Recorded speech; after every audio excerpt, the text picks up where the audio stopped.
जो आज कदम तल्ला में हो रहा है, लोगों का जान जा रहा है, घर जलाया जा रहा है, वो भी पूजा के समय। यही चीज़ थोड़े दिन पहले गणतंत्र समय हुआ, रानीर बाज़ार में हुआ।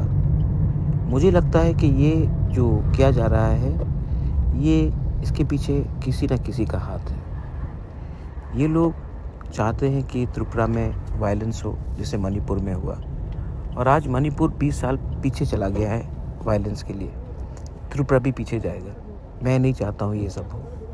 ये लोग जो घर जला रहे हैं, दुकान जला रहे हैं, एक दूसरे के खिलाफ बात कर रहे हैं, मुसलमान हो या हिंदू हो, ये ना अल्लाह को मानते हैं, ना माँ दुर्गा को मानते हैं। इनका लक्ष्य एक ही है, गरीब मुसलमान का घर जलाओ, गरीब हिंदू का घर जलाओ, गरीब लोग सफ़र करेंगे और इनका पॉलिटिक्स चलते रहेगा।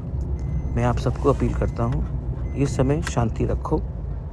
इसके पीछे जो भी है, इनको सक्सेसफुल होने नहीं दो।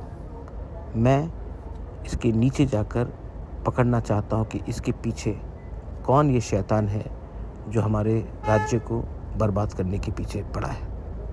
ये बहुत गहरा चाल है, इसमें मत गिरो, इमोशन को कंट्रोल में रखो और इसका जवाब हमें सोच समझ के असली लीडर को पकड़ना है जो इसके पीछे है। और वो असली लीडर ना भगवान को मानता है, ना अल्लाह को मानता है। ये मेरा मैसेज सबको है।